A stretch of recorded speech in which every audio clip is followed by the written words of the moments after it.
I found the group chat on Wednesday evening while fixing Jessica's laptop. She'd left it open, logged into her messages, and there it was, Operation Public Humiliation, Saturday at Marco's. 23 messages detailing exactly how my wife and her friends planned to stage a fake public breakup at my favorite restaurant, just to embarrass me in front of everyone I knew. They thought it would be hilarious. They had no idea I'd just found their script. And they definitely didn't know I'd already called my lawyer. Jessica's laptop had been running slow for weeks. "Can you fix it?" she'd asked that morning. "I have a presentation due Monday. I'm a software engineer. Fixing computers is what I do." So Wednesday evening, I sat down with her laptop to clear cache, remove malware, optimize performance, standard stuff. That's when I saw the notification pop up. Her messaging app was open, logged in, and a new message appeared in a group chat called Girls' Night Planning. Except it wasn't about girls' night. "Monica, so we're all set for Saturday? Marco's at 7? Jessica, yes. David made the reservation like I asked. He has no idea. Rachel, I still can't believe we're doing this. It's so mean. Jessica, it's hilarious. He'll be so embarrassed when I break up with him in front of everyone." I stopped moving, read it again, then scrolled up. The chat history went back 2 weeks. Planning, coordination, a detailed script for how Jessica would stage a fake public breakup at Marco's, my favorite Italian restaurant where we'd had our first date 9 years ago. "Monica, make sure you cry. It has to look real." Jessica, "Oh, I'll cry, and I'll mention how he's emotionally unavailable and never listens. That's what everyone expects anyway." Rachel, "What if he gets really upset?" Jessica, "He won't. David never makes scenes. He'll just sit there looking confused while everyone stares. Then we'll all laugh and say it was a prank." Monica, "His face is going to be priceless." Jessica, "I know. I can't wait to see everyone's reactions, especially his work friends." My work friends, she'd invited my colleagues to dinner Saturday night, told me it was to celebrate a project completion. Everyone from my team would be there, watching my wife publicly humiliate me for entertainment. I kept reading, found the detailed plan. Jessica would start the breakup during appetizers. She'd accuse me of various emotional failings. She'd cry and make a scene. Monica and Rachel would pretend to comfort her. After maximum embarrassment, they'd reveal it was a prank. Everyone would laugh at how upset I'd gotten. 23 messages planning my public humiliation like it was a birthday party. I took screenshots, every single message, saved them to a secure cloud drive. Then I did something Jessica didn't expect. I called Brian, my divorce attorney. "Let me get this straight," Brian said on the phone. "Your wife and her friends are planning to stage a fake public breakup to embarrass you in front of your colleagues?" "That's exactly what they're planning. I have screenshots of the entire group chat. And they think this is funny? Apparently hilarious. They've been planning it for 2 weeks." Brian was quiet for a moment. "David, this is psychological abuse, deliberate public humiliation, planning to emotionally harm you for entertainment." "I know, that's why I'm calling. Can you have divorce papers ready by Saturday?" "You want to serve her at the fake breakup?" "No, I want to hand them to her after she finishes her performance. Let her have her fake breakup, then I'll give her the real one." Brian laughed, but it wasn't a happy sound. "That's cold, David. She's planning to humiliate me in front of everyone I work with. I think cold is appropriate. I'll have papers ready by Friday afternoon. You're sure about this?"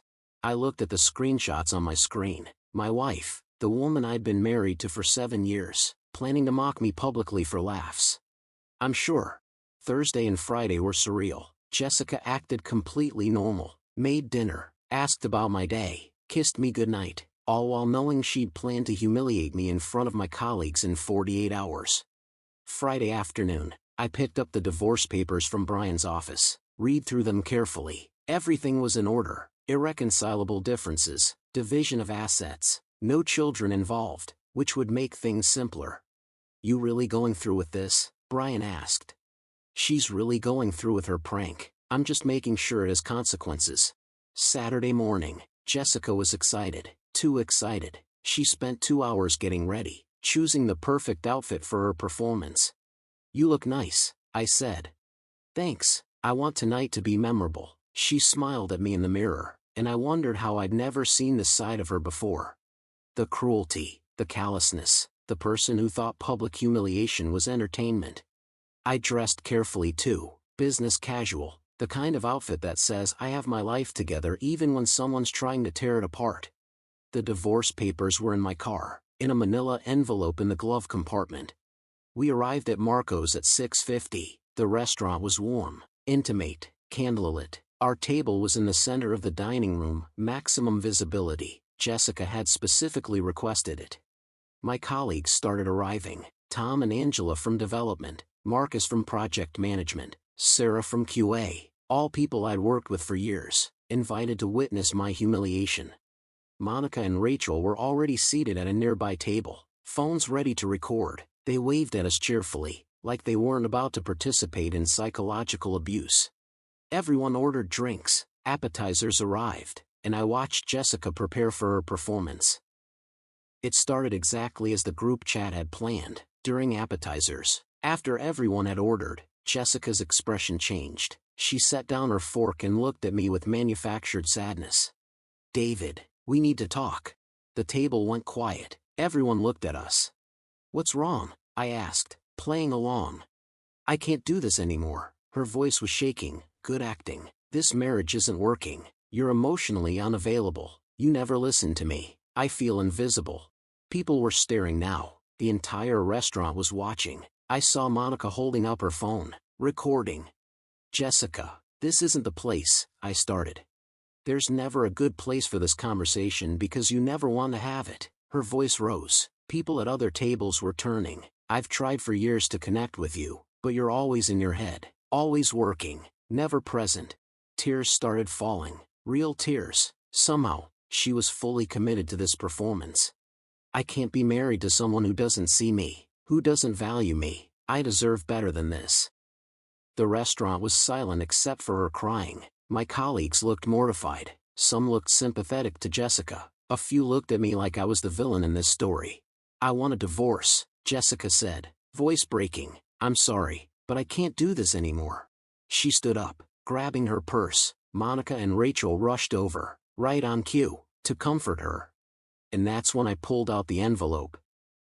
"Before you go," I said calmly, pulling the manila envelope from my jacket, "you should have these." Jessica looked at the envelope, confused. This wasn't in the script. "What is that?" "Divorce papers, real ones."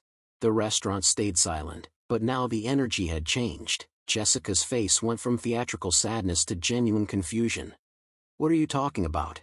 "I found the group chat Wednesday night, Operation Public Humiliation. The entire plan to stage a fake breakup to embarrass me in front of my colleagues. 23 messages planning this whole performance."